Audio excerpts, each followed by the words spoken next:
Aye. Short Bus Debate Club. It's a bus rolling. I can get on board. Hello, I'm Darren Jolly. It's time to get this short bus started. So let's roll and on with the show.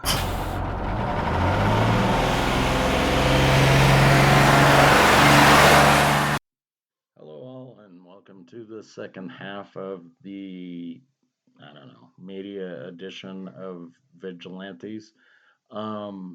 This is Brian Courtney. That other guy is Darren Jolly.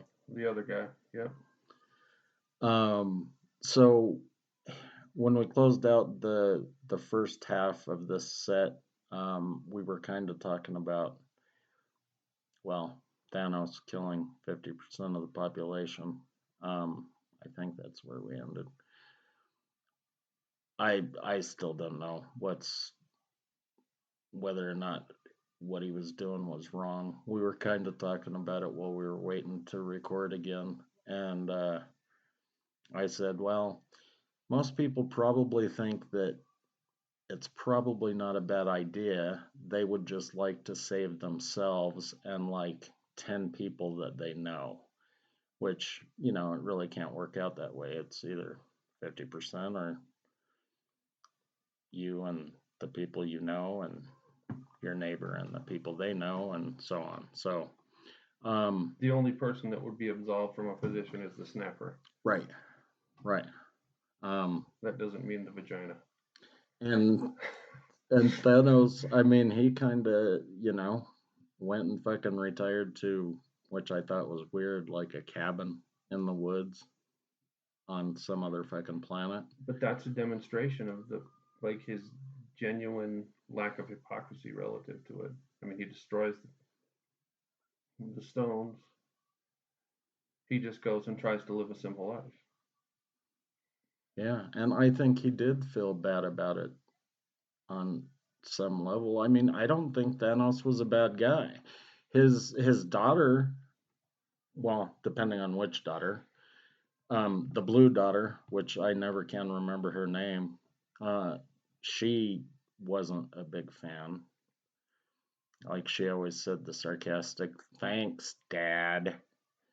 But whatever. So you want to talk about more comic shit or songs, books? Where do you want to go?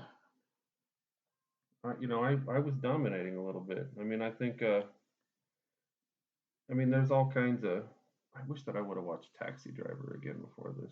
Like, Travis Bickle is like, isn't that what that guy's name was? Yeah. He is like the freakiest fucking anti-hero that I've ever seen. I had it pulled up to watch. But something about fucking Jodie Foster's character in there just creeps me out, dude. Weird, dude. Like I can't. Yeah, underage cope with prostitutes. it. Yeah. It's very, very, very dark. How old was she when that even fucking? I think she was 12, maybe 14. But it's still, for what it is, I mean, it was a fucking. You talking to me? You looking in the mirror? You talking to me? Yeah. De Niro did a pretty good job. She was 14. Okay. Well, it took a couple of guesses, but I was right. Yeah, I don't know, dude. Like, I can handle all kinds of shit, with regard to movies and violence and shit, but when you start fucking with kids, it still just messes with me. And who knows, like, we always talk about True Detective, and in that one Trailer Park Bunny Ranch where Woody Harrelson gives the madam a hard time saying, that girl's not 18. Mm-hmm. She's like, you have no fucking idea what that girl has been through or why she's here. And you don't really give a fuck until you can't control it anymore. And that's when you want to poke your nose in and say whatever. And I think she's probably right. 150%. Yeah, her critique of his character is spot on. Well, I'm not just talking about Woody Harrelson. I'm talking about just Men in general. men in general. Yeah. But I don't think that that's why the Jodie Foster thing bothers me. I mean, she could have had it, and maybe, you know, working for Harvey Keitel, if you want to call it working. Not that having sex isn't work if you're getting paid, but like getting smacked around by some fucking pimp isn't work. Um, that's like abuse. But I don't know, dude. Like it just it bugs me. Well, I mean, So I think it should, but I mean, I think that that's the point of the movie. The movie, like when you watch it, like the whole movie makes you feel uncomfortable. Like that is the Robert De Niro and fucking uh, Martin Scorsese. I mean, that like he was having a hard time getting the financial backing originally. Like Harvey Keitel, I watched something and he I think if I remember this correctly, Harvey Keitel. It's kind of like the same thing that happened in Reservoir Dogs. Like he came in and said, "I'm going to do this for very little because the content of this film is important. It's important for us to think about, you know." so did he take points on the back end? I'd have to go back and look at the specifics. I don't want to say anything for sure. I just know that like he became a huge advocate of, and Scorsese, even though like Mean Streets had come out at that point in time, it was before the black and white one with the boxer that was Robert De Raging Niro. Bull. Yeah, Raging Bull had come out. He hadn't quite um, become the monster that he ultimately became, you know. So like whatever he did, it helped to sort of like push the funding into a spot where the film was made and is looked at as one of, you know, the most significant films of in film history. You know, I mean, when I was looking at, I pulled a couple of stupid top 10 vigilante movies, and it was number one on like three of them. So like that's interesting. You know, no matter what, like whatever lens a person takes. And one of them, it was interesting because they said we're taking out all superheroes. We're not going to even have superheroes in this discussion. We want it to be just regular human beings. So like in that one, they had a movie called Prisoners as number 10. Falling Down was number 9. This movie called The Equalizer. This goofy movie that came out about 10 years ago called Drive. Gran Torino. Boondock Saints. Maybe we should talk about Boondock Saints. Boondock I Saints is was planning wonderful. on it. Taken, which is, you know, but I mean, because he's outside the CIA and what he does, I mean, it's total fucking vigilante stuff. Death Wish, which is, I mean, like you don't remember anything. What the fuck is that guy's name? The guy that played Charles Bronson. Like, who's this guy think he is? He's a motherfucking Charlie Bronson, right?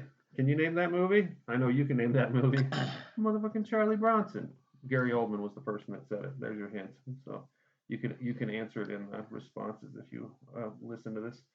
Then Dirty Harry was number 2, and Taxi Driver was number 1. Well, Dirty Harry was a cop. But they make a huge point about it though. He's a cop, but he was sort of like the cop that created the stereotypical space of the cop going above the law. So he was a cop that rejected being a cop, sort of on some level. But The Equalizer, so that was Denzel Washington, but that was a remake of the show that was on when we were kids. That was they talked about that in it. They said this is a remake from. And I thought that The Equalizer was okay, but I was always, it still kind of bothers me that, like, I don't know, they just have to continue to churn shit over and over and over again. And who knows, maybe the show The Equalizer sucked, but I had no taste because I was fucking 9. But I thought it was fucking cool back then. Why? What? I mean, I don't know. It was this guy, and again, so I don't know. Like, I always considered him more of like a private eye. Like, people would hire him if they needed help, and he wasn't like a fixer, like that type of help. You know, like rich guy gets in trouble and goes to this guy. It was like people just needed help. with whatever. And I can't remember any of the fucking shows because it was 40 years ago. But like in the Equalizer, the movie, Denzel Washington helps one lady get rid of some gangbangers that are trying to extort money out of her for protection. He helps this girl, and I could be confusing because there's two of them. There's Equalizer 1 and 2 now. But he's a Lyft driver, and he helps this one girl because these guys in the hotel room like drug her up so bad and just fuck her up. So he takes her to the hospital and then goes back to the hotel room and fucks those guys up. So just little things like that. That type of help. And it's definitely in the movie, it has more of a vigilante tone than the TV show did. But that might be because of the difference between 1982 or 83 to 2007. 2008, yeah. Like the Vigilantes on CBS or whatever fucking channel it was on, that was they had inappropriate. Them, no, the third one's coming out now or soon. 2014 was when the first one came out. 2018 is the second one. Yeah, 2023, number 3. Yeah, so I was only going to briefly talk about the Equalizer because, again, I'm not entirely sure that they should have called it the Equalizer since the show and the movie are as different as they are. But the one thing in the first movie that I thought was kind of cool is his wife dies, and that's not the cool part.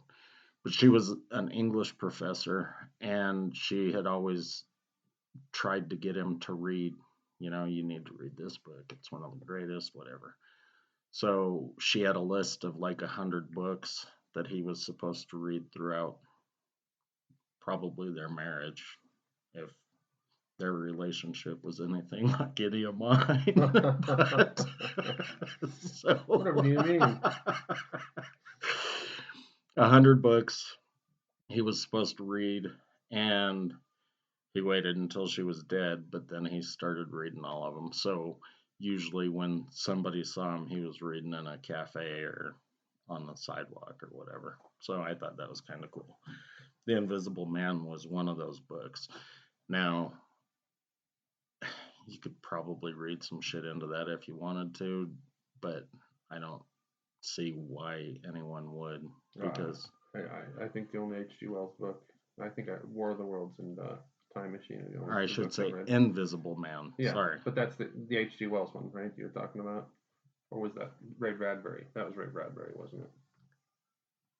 What the fuck book am I thinking of? Where everybody says that it's based on race and dude worked in a fucking paint pigment shop? You're talking about my favorite book. I didn't think you were talking about Ralph Ellison. Ralph Ellison wrote that book, and it was rooted in Notes for the Underground. So, yeah, I know that book. That's another great fucking book. I thought you were talking about what?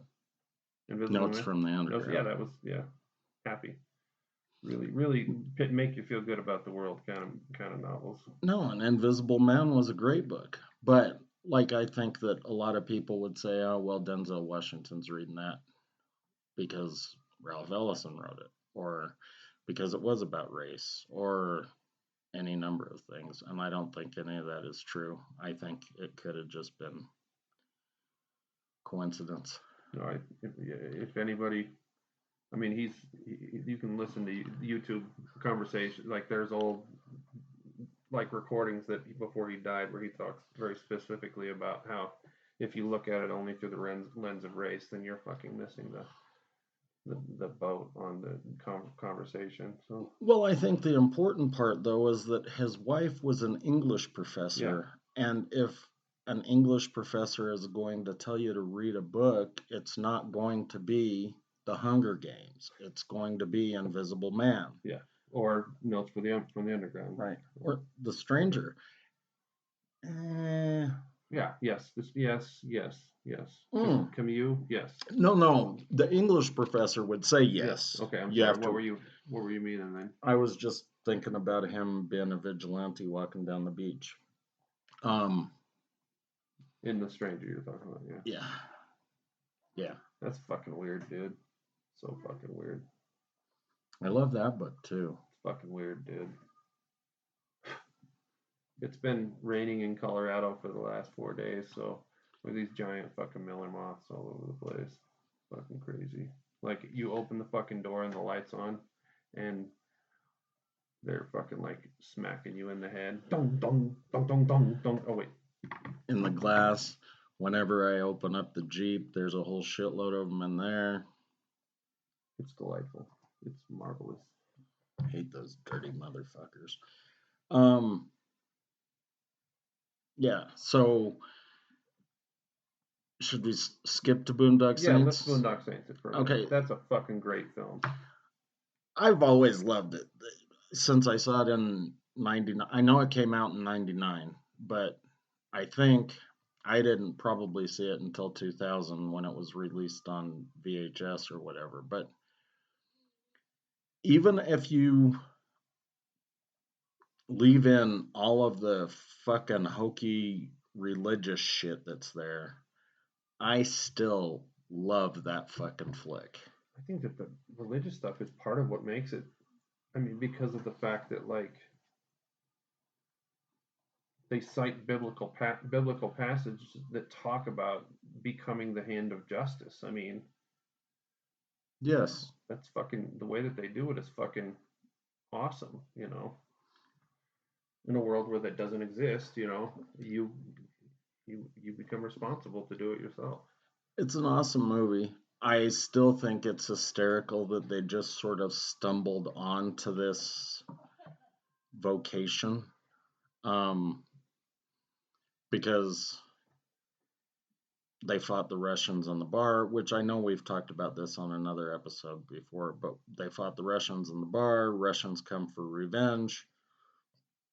They're going to kill the one brother, and well, they've got the other one handcuffed to a toilet. And I don't know why his decision was to walk upstairs with the toilet. It The one ended that he up dropped working off, out for the him. one that he dropped off the Yeah. fucking.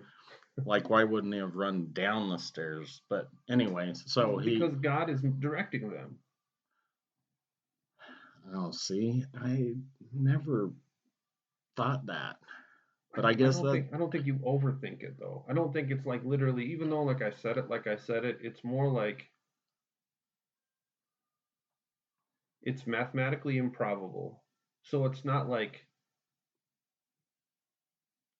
but they are the hand of God. I mean, that's sort of what they're positing. But that doesn't mean that they don't have will. Like, I don't want to get into a big. No, I'm not. I'm not saying that. The only thing that I was saying is that for some reason in movies they always run up the stairs. Yeah, Always. to get away It from doesn't somebody. matter if somebody's chasing them, if they're trying to chase someone or whatever. They're always running up the stairs. Never down. But they did take the one brother downstairs and they were gonna kill him in the alley. And then, just lucky for everybody, he's standing up on the rooftop with a fucking toilet.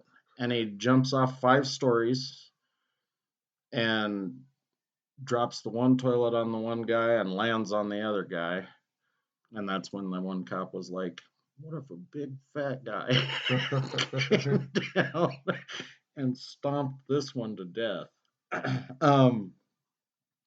Willem Dafoe was a really weird character in that movie, dude. Well, okay. Did you see the second one? I didn't know. I started watching it once, but it was hard for me. It was different, for sure.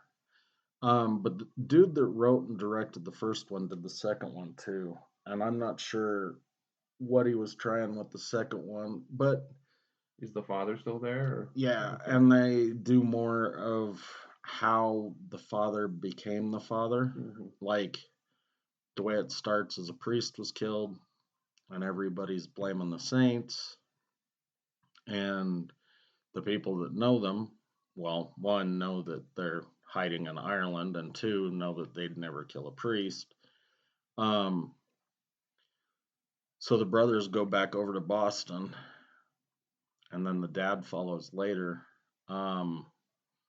But it turns out to be this dude that the dad knew when they were both like in their 20s, and he ended up being a mafioso type of guy, and he knew killing the priest would flush out the brothers, and then threatening to harm the brothers or hurting the brothers would flush out the dad, and that's who he was after to begin with. But there was a bunch of weird fucking religious shit in the second one too, and I understand, they're Catholic, They're Irish Catholic. Right.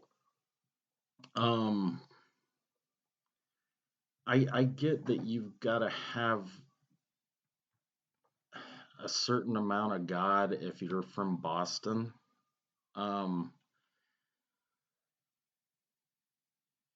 But if they were really the hand of God, would the fucking cat have exploded all over the wall?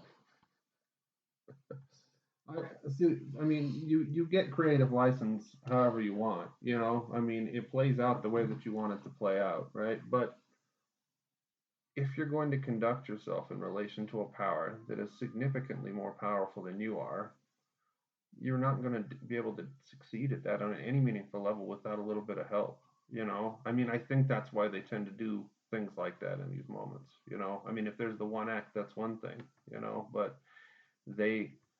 there were like several weird acts that happen throughout the course of that movie. They fucking fall down and they're wrapped up on the fucking, and they're going around in a circle shooting everybody. They mentioned Charlie Bronson in that movie too.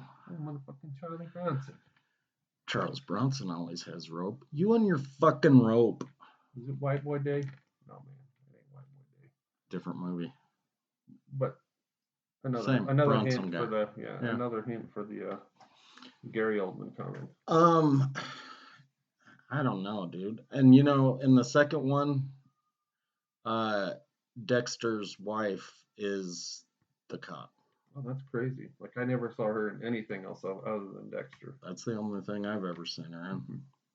And besides Dexter. And you see her naked in Dexter. Oh, yeah. Well, sort of. I mean, she's naked, but it's not like an attractive naked. Isn't that when she's dead, bleeding in the tub? I thought you saw her boobs before that, I thought. I swore I remembered. Not that I like. Sicko. Yeah, I know. Well, that's not a 2.5 boob show, though, right? That's more like a quarter of a boob. The big thing about Dexter was definitely not nudity. It was about, nudity for guys that he was fucking killing. He didn't kill a lot of women in that one. Mm-mm. But Dexter was a vigilante too. He was the ultimate vigilante. And really played into the idea of fantasy in relation to the. I read 2 of the books. They were so fucking bad. I couldn't read any because I watched the show so much. I tried to get through them. And by the second book, they actually have but you haven't seen that far into it, so you don't know what ends up happening with the captain. What's her name? LaGuerta. No. Deb kills her. Because she either, like, that's when Deb figures out that Dexter is who he is or what he is, and she's like waking up in this what the car, the storage unit, the like where he was left when his mom was cut up into pieces. In the cargo. It was that was where they're sort of like replaying that moment, and Deb knows who he is now, and LaGuerta says shoot him, and Dexter says shoot me, and she shoots LaGuerta and then goes fucking crazy, turns into a fucking big cocor, and very, very weird season 7 stuff happens in that moment. But you quit watching after season 4, right? 5, maybe. Oh, so you watched the Lumen season? Yeah. With the the self-help guy. Yeah. The Barrel Girls. Because Lumen, that was the chick. Yeah, she was in a bunch of '90s movies. Yeah. Mona Lisa Smiles. I can't remember her name, but yeah. Blonde chick, right? Yeah. Mm-hmm. Julia Stiles. That's her name. Is that what her name is? That's pretty good. I could have never pulled that out of my rectum. Yeah. I mean, and we talked about this in the actual like vigilante one.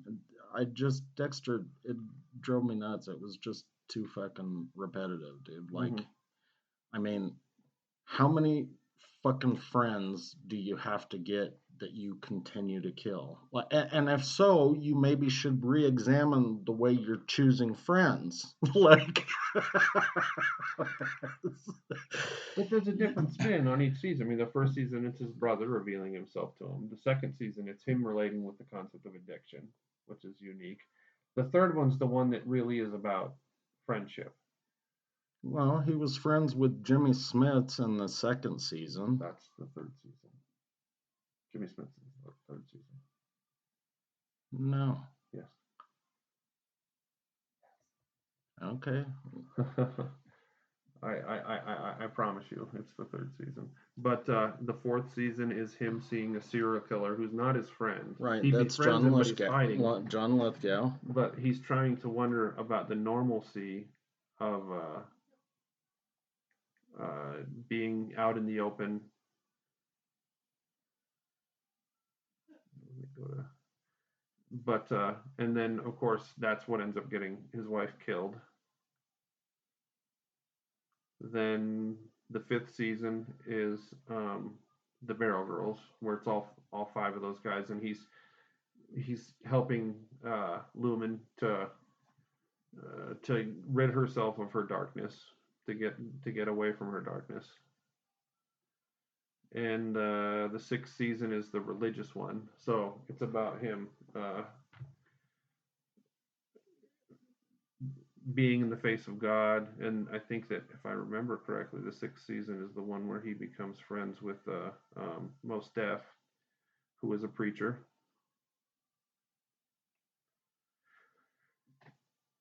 Let me go back to season 3. Or yeah, Finding Freebo. That's season 3. Season 3 is Jimmy Smits.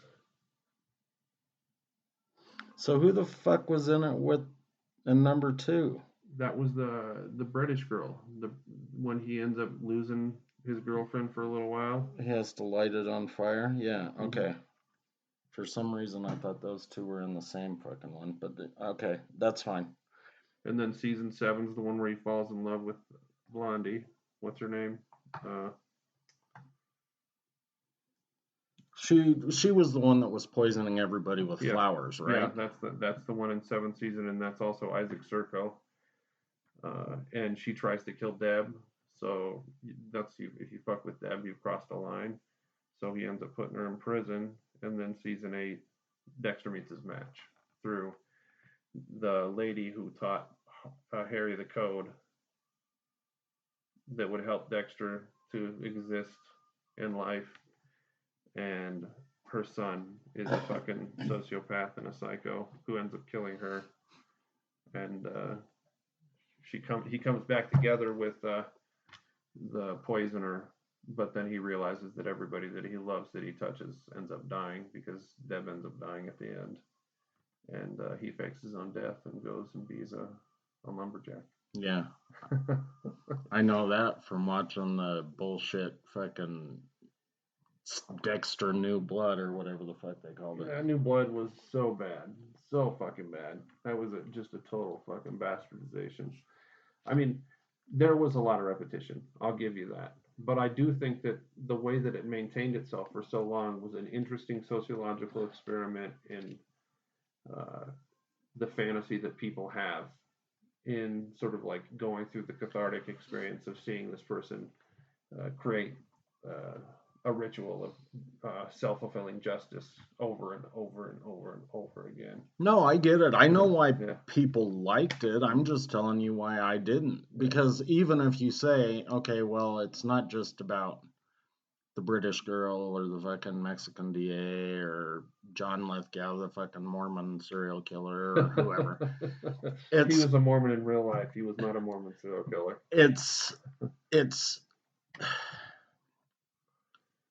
still the same thing. So the British chick was about addiction, the Mexican DA was about finding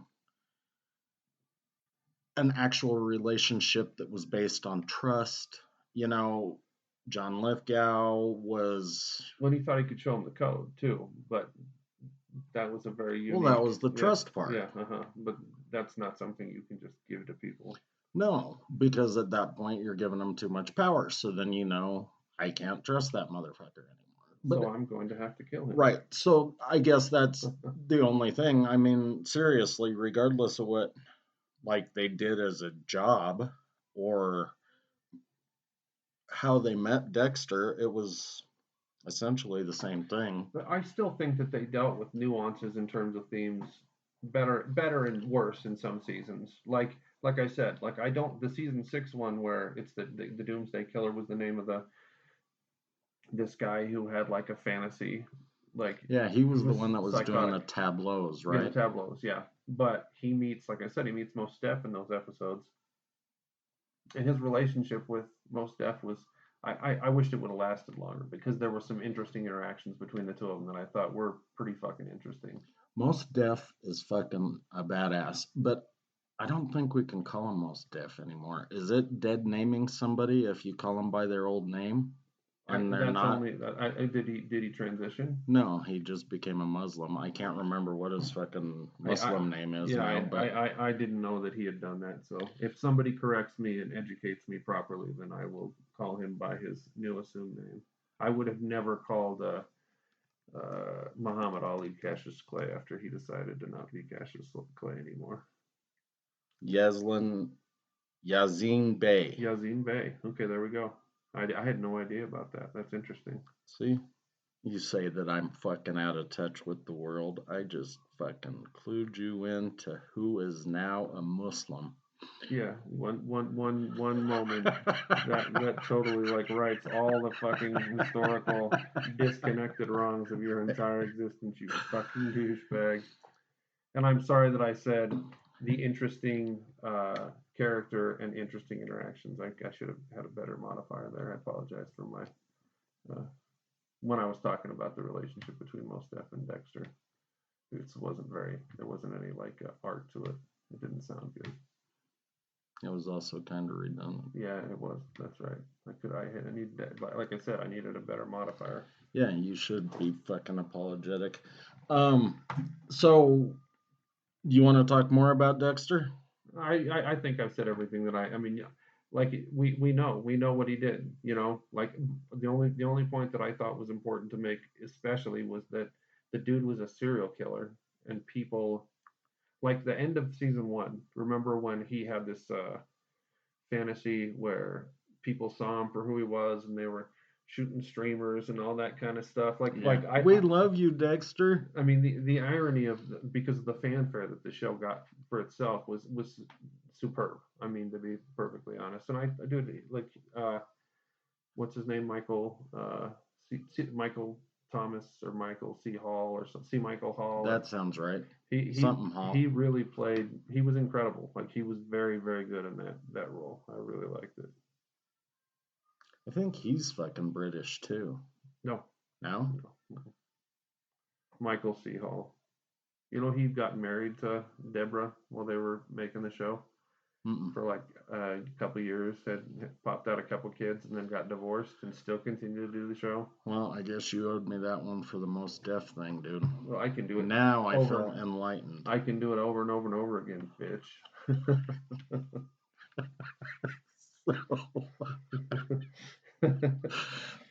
We talk shit. It's important. What else was on that list?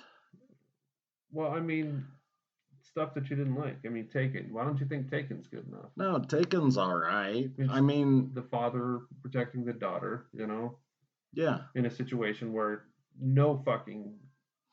Well, but actually, that's where maybe one of them kind of cross over to like okay, so in one of the equalizers, he is going after the daughter of a girl that the dad took to like Turkey. Um, well, Liam Neeson goes to fucking Paris to get his daughter because I can't remember. Was it fucking dudes from Azerbaijan or some shit that fucking grabbed her? Anyway, somebody kidnapped her. But with Liam Neeson and Taken, and even the girl who hired the equalizer to go get the daughter, I can kind of understand why you'd have to go to extreme measures because like getting anything done here in the United States would be bad enough. Like if somebody takes your daughter, um, whether it be a parent or not. Uh, but if they've got them overseas, you got a fucking 0% chance of Yeah. anything happening. You would have to have a special skill set. Right. Because the red tape going through and like I mean she's so they're stealing these young girls, they're getting them addicted to heroin, they're fucking their fucking brains out until they end up either killing them or getting them overdosed, and then it's over with. Well, and she was a virgin, so she was special. Mhm. So they That's had right. That sold was her to like a sheik or UAE, some something shit. like that. Yeah, Saudi, so something. they weren't even gonna stay in fucking France. I mean, if Liam Neeson didn't show up at exactly that moment, at that right time, she was gonna be gone again. I have a special skill set. I will find you, and I will kill you. He did a good job of finding her, all off of a fucking clip from a voicemail. Well, dude, and that, like it was everywhere forever. Like they used him in like on like Saturday Night Live and all these different places because of just parodies of that fucking clip. It was fucking funny, dude. It was goofy, but I mean, it's it's immediately relatable.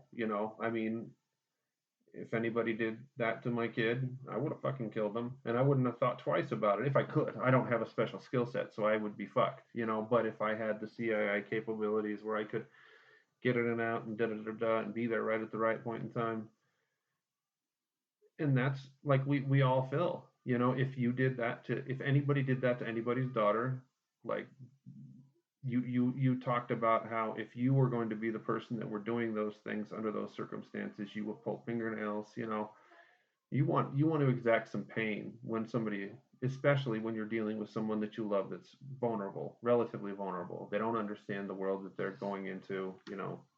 There's they're not aware of certain consequences that while they're unlikely, they exist, that are possible. And Yeah. if they fucking become very real, you want to be the punisher at that point in time. Joints, ball peen hammers, Yeah. things like that. Yeah. I'm gonna get some hard hitting motherfuckers with a pair of pliers and a blowtorch. You do have a special skill set, dude. What's that? I rattle on like the clatterbone of a goose's ass? No, I was gonna say research. So like you could research them and find them. I bet you could. There's not a doubt in my mind. Do you know what the meaning of research is? To search again. That's right. No, so I guess I only saw Taken one time, so I didn't initially think of it as some sort of vigilante thing. Maybe because he had been former CIA. I don't know. But that's why he has that specific. But he's retired. Right. He's playing poker, I think, at the beginning of with his CIA buddies from Or at a retired. barbecue or something. There's some something shit. like that. Yeah. Some relaxation thing. Yeah.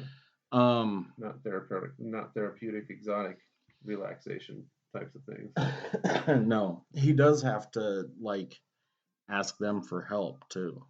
He did. Because he didn't have access to those.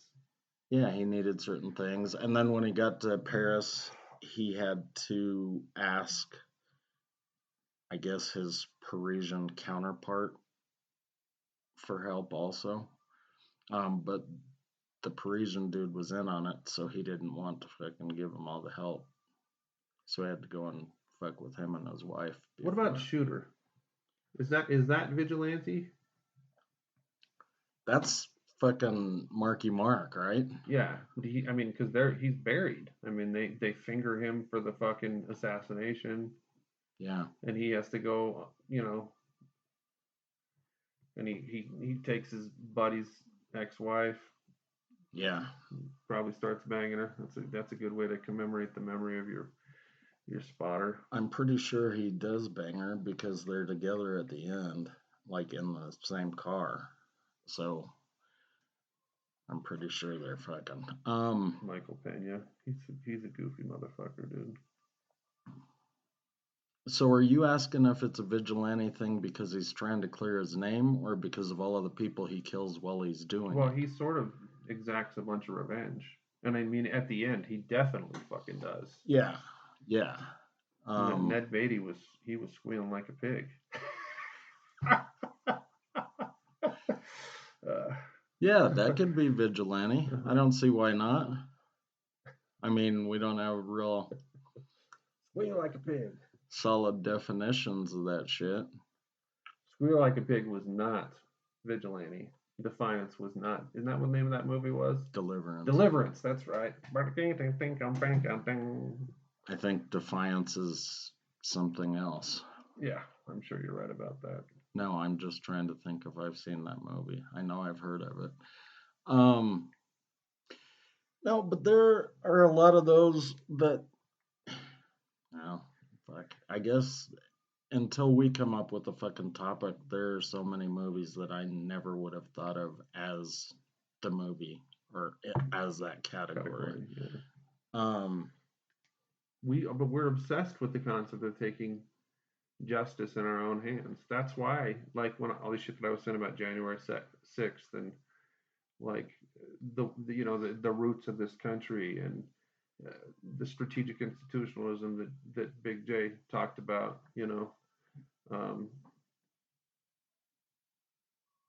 we have a love, an obsession, I would say, with concepts like creating our own justice. But we also have this contradictory attachment to the state itself. These are two ideas that are clearly. That's why when she originally wrote that paper, it's so like to understand the tension between our sort of like romantic attachment to the idea in contradistinction from the institution, and then trying to balance those things at the same time, which we don't do. We're not trying to balance them. We're literally like doing both things at the same time, full speed ahead. That's where those assholes were. That guy put on the fucking horns and painted his fucking head and body and said, "I'm the the stupid Q." He said, "I'm the Q guy." The QAnon stuff. Oh, because you don't pay attention to anything, you don't know much about the QAnon stuff, do you? No. It's incredible. No. Listeners, understand that Brian does not know what QAnon is. I do not, and I don't care. Here's one.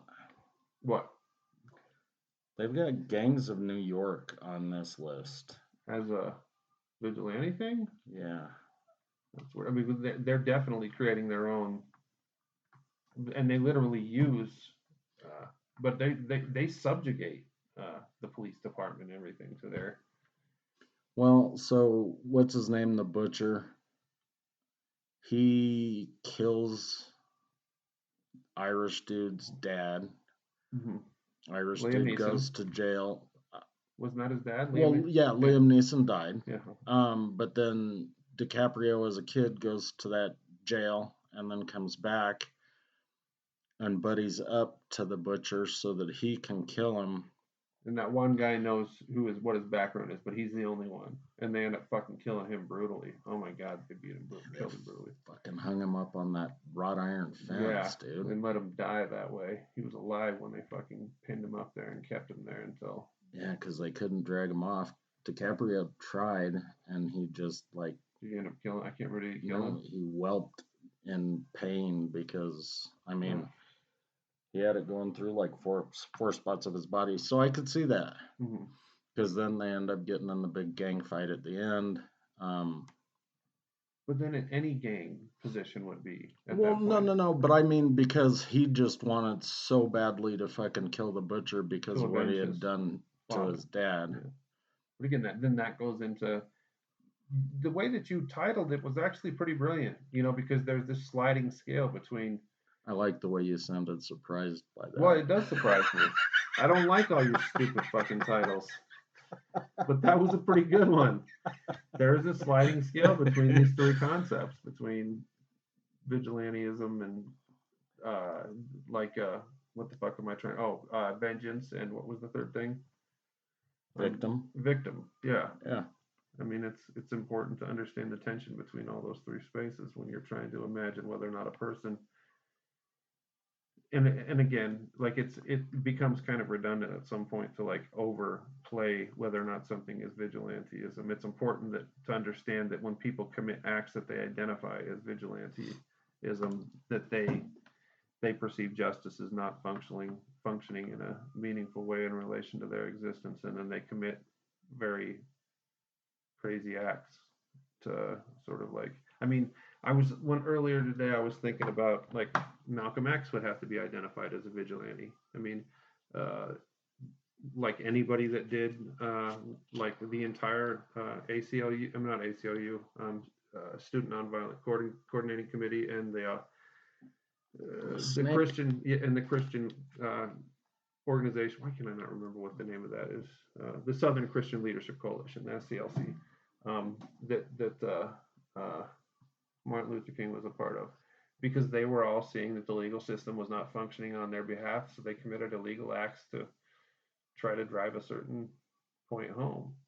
I mean, that's a form of vigilantism. Any form of civil disobedience would be, by that definition, a form of vigilantism, unless you say that vigilantism is something that's more singular.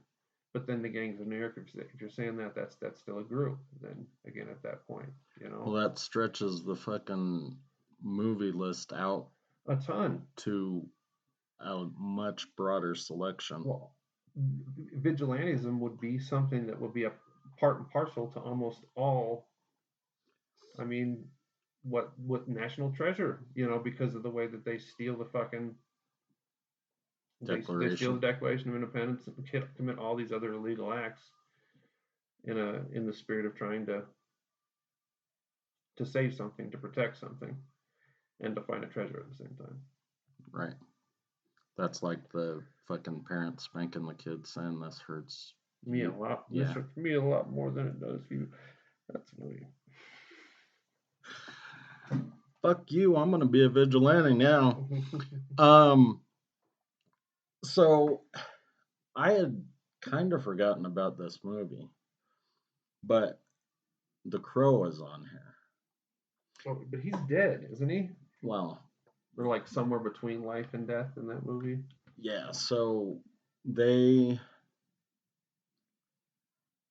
whatever this gang of like 5 people, they're basically the guys that light fires every year because they work for this larger organized guy. He kind of handles all the organized crime in Detroit. Um, but Brandon Lee, which I can't remember his character's name, I think it's just the Crow. No, there's an actual name. Yeah, he became the Crow, but he started as something else. Yeah, he and his girlfriend are in this apartment, and they're complaining about certain things and trying to get like a neighborhood watch and some other fucking neighborhood thing. So these guys kick in the door. They kill Brandon Lee. They rape, and the girlfriend ends up dying. And the story is that if a soul isn't ready to go, then it goes inside this crow. And so the crow is there. And so Brandon Lee starts cruising around and fucking killing all of these guys that, you know, raped and killed his girlfriend and killed him. That was a badass movie and a good fucking soundtrack Really too. good, really good. That was what I was gonna say. I remember the soundtrack more than I remember the movie. The movie I didn't love. I like Alex Proyas. He's directed a lot of stuff. He directed the iRobot. He directed the Dark City. Alex Proyas is a pretty good. Eric was his name in the movie. A very forgettable fucking name, to be sure. Knowing that was a fucking weird fucking movie. Have you seen that? Yeah, you told me you didn't see it. That's the one where they know like 3 seconds or some shit, right? No, his kid, this one girl that went to school where he goes to school, his son goes to school at, starts writing all these numbers down, like they're being communicated to her through something else, and it turns out that they're dates and times where big world events happen, and she writes it all down until this point where there's no more. So like the idea is that that's the end of big events happening and the world gets fucking destroyed, and his son and the girl's granddaughter go, and they're like Adam and Eve in another, like a sci-fi thing, like in another planet. There's angels. It's fucking, but it's a very fucking, like the way that they play it out is fucking peculiar, like super fucking peculiar. Well, yeah. I mean, when you started talking about angels and shit on another planet, I thought that was pretty peculiar. Nicolas Cage, he's a fucking weirdo, dude. Did you see Law Abiding Citizen? No, I remember that in my head though. Who was that? Jamie Foxx was in it, and Some Butler, something or another. yeah, Gerard Butler. So again,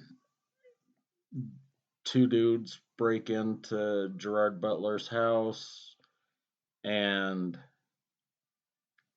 they think they killed him. But he's laying there alive while he's watching these 2 guys fucking rape and kill his wife and daughter. Yeah, but you got to kill that person. Jamie Foxx is the prosecutor, and Gerard Butler is trying to go with the program, and he's trying to, you know, bring these guys to justice legally. But Jamie Foxx is a prosecutor who's worried more about his win rate than justice. Than actually, yeah. And so one guy rolls up on the other one, and then the one gets the death penalty, but one only gets like 3 years in prison. And it turns out that Gerard Butler is like some super fucking smart dude that used to work for the CIA or NSA or some shit like that. And he starts developing all these really fucking cool things to kill. Oh, that reminds me of another one. To kill the prosecutor, the judge. You know, he's trying to kill everybody that fucking touched it, including the 2 criminals. Like the one that had the death penalty, he figured out a way to hack into the system, so he sent different chemicals than what should have been there, you know, because they send one chemical to basically put you to sleep, and then one to shut down your respiratory system, and then one to shut your heart down. Well, whatever the fuck he sent, it fucking made this guy scream and yell in pain and was fucking frothing at the mouth and all kinds of shit. What's wrong with that?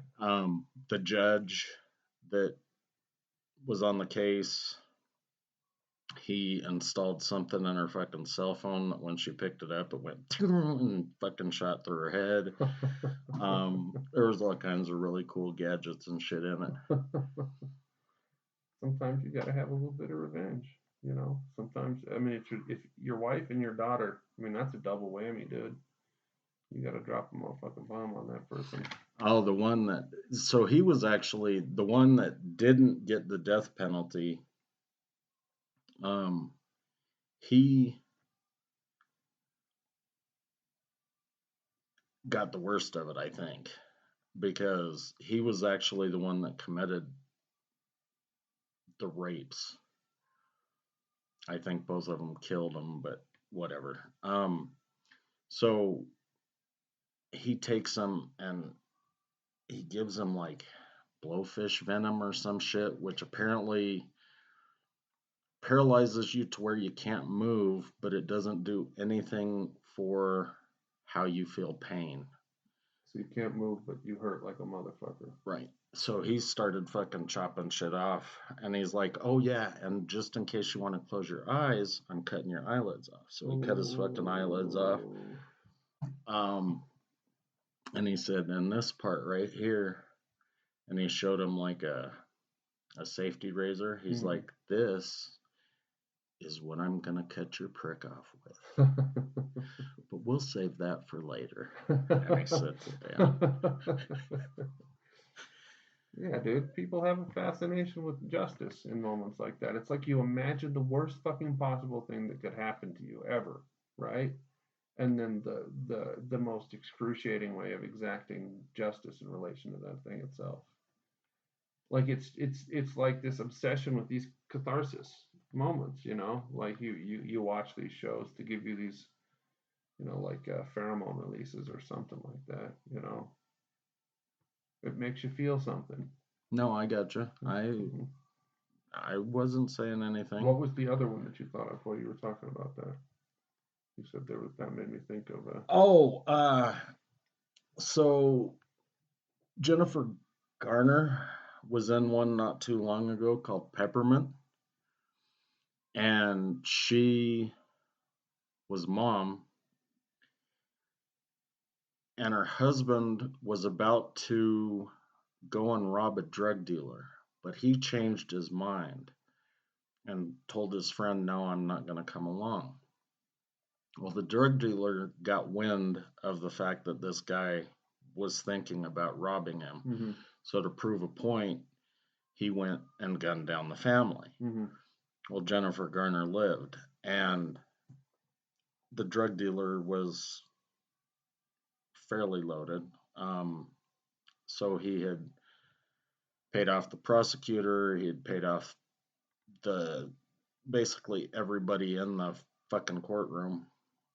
So Jennifer Garner ended up whacking a cop in the head and then splitting. She disappeared for like 5 years and then came back and started exacting her revenge. Like she hung two of the dudes from the Ferris wheel at the park where they had gunned down her family, and she just went on a killing spree throughout LA. Now, Jennifer Garner, huh? is that not who it is? No. I just no. It's hard for me to see her playing that role. Well, she was the one in Alias, right? I don't remember. Didn't she play a spy? She might have. But going around and fucking hatcheting a motherfucker up all over the place. Oh, she blew a judge up. So you know they have det cord, and they have det cord that you can buy at like hardware stores and shit that are used to like blow up tree stumps. Mm-hmm. She tied the judge that was presiding over the case. She tied him up with all that det cord, and then went down the block and blew him up. When you were talking about that, that reminded me of Hard to Kill. That was a dumb fucking movie.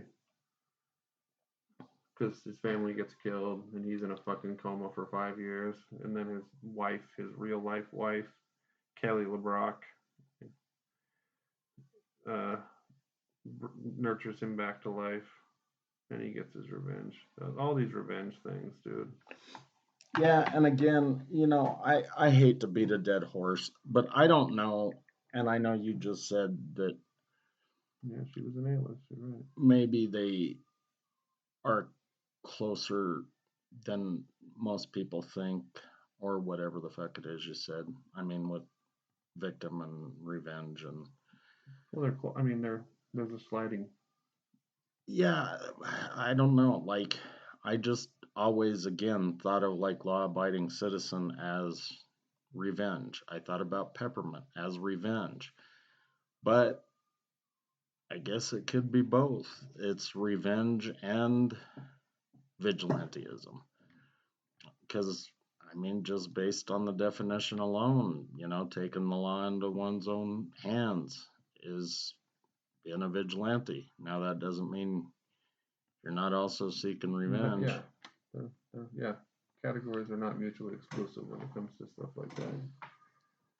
So when you're motivated to commit an act that you otherwise wouldn't have been committed to do, there has to be something.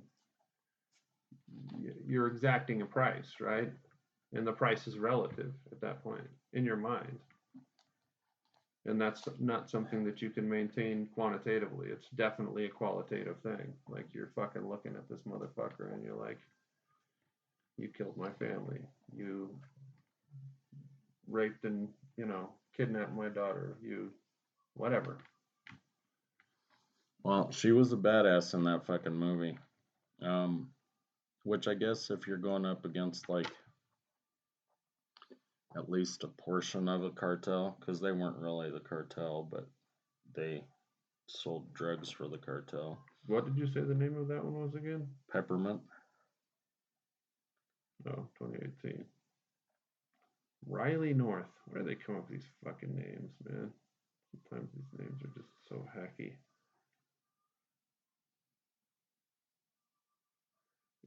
It's on Netflix right now. Yeah, it's a pretty decent flick. So I'm sure everyone, including you, has heard of Kick-Ass and Kick-Ass 2. Yeah. I think the movies that actually spawned those two movies, one of them was called Defender, and one of them was called Super. And Kick-Ass was, about like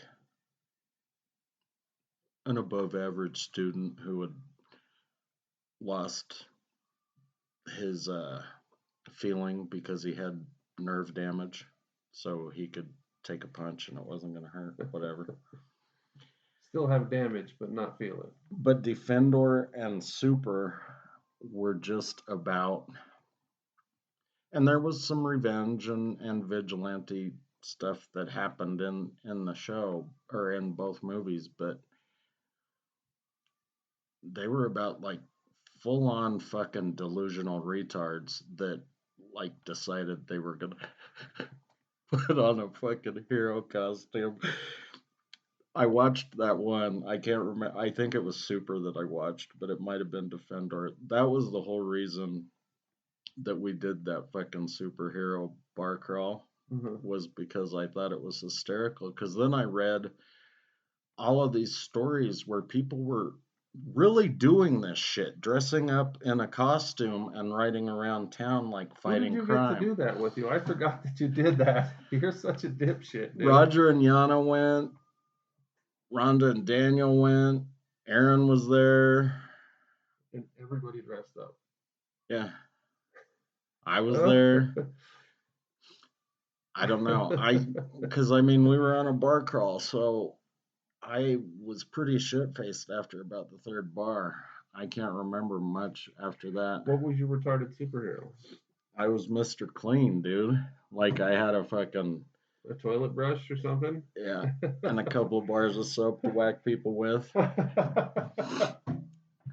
And my fucking, I had a shower curtain as a cape, and holy shit, that was fucking hot, dude. Oh my god.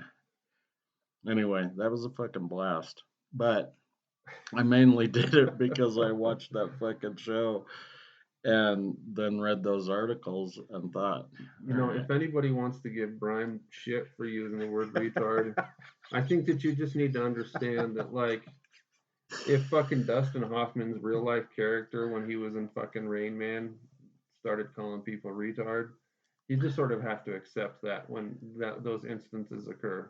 When the retard calls somebody a retard, you have to accept those circumstances. That's real fucking clever, dude. Real fucking clever.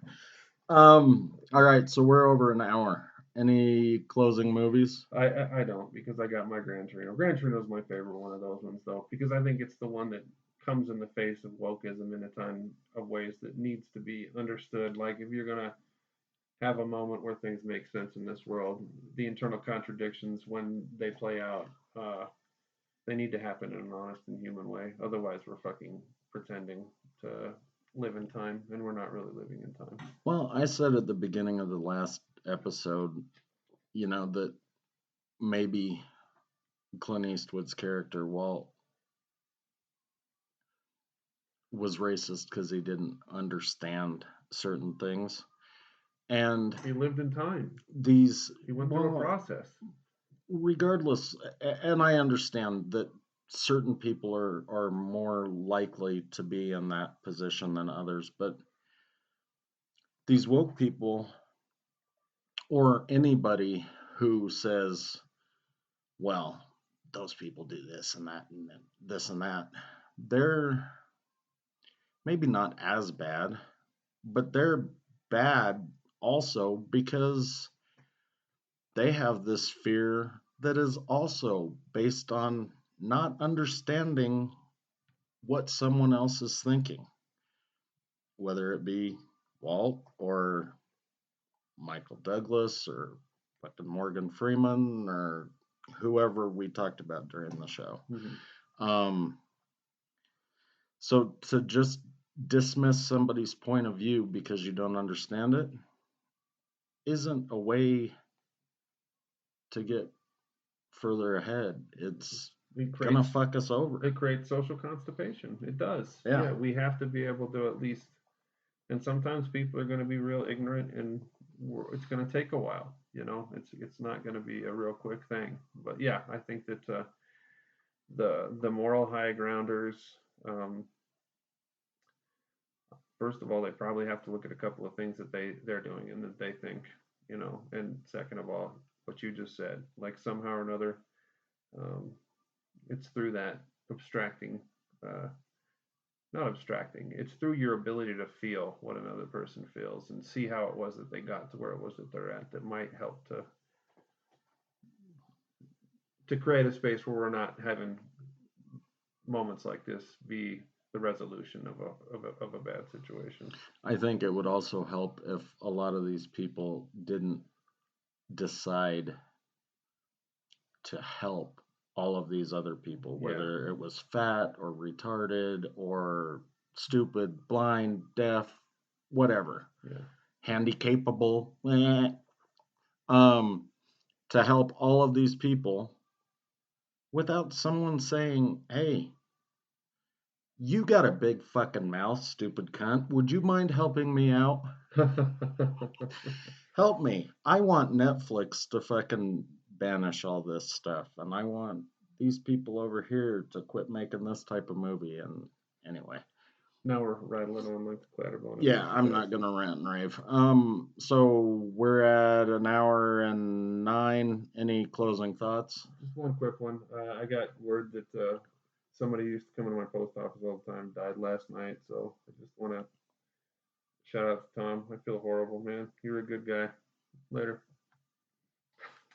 All right, shortbusdebateclub at yahoo.com. 720-334-ROLL. And do we have any fucking idea what we're talking about next time? Well, what did you say the other day? I don't know. You don't want to go to, I thought more about that. No, I don't know. I don't know what the fuck I said. You said something about, okay, we'll think about it. We'll talk about it. No, there was something that you said the other day. Oh, about the subcultures? Yeah. How subcultures get flipped on their head. Yeah, how they're part of the fucking mainstream now. So I don't know if there are any subcultures because we've monetized fucking everything. Well, so there's the commodification of subcultures, but there's still spaces that are hidden underneath that are not. But that does beg a question.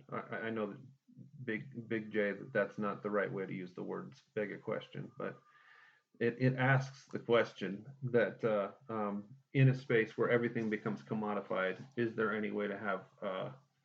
Are you always like sort of subsuming the subculture in the selling of it, which means that because like subcultures historically were like a way of generating social motion. It was rebellion Yeah, to some degree. Fuck you, I'm going to have a tattoo. Or fuck you, I'm going to have a piercing. And when everybody starts having piercings and tattoos, where's the fuck you? Well, and so, like, for instance, when BLM happened, immediately it got fucking commodified. Right. The second that it fucking started. Because we got to sell a bracelet or a t-shirt.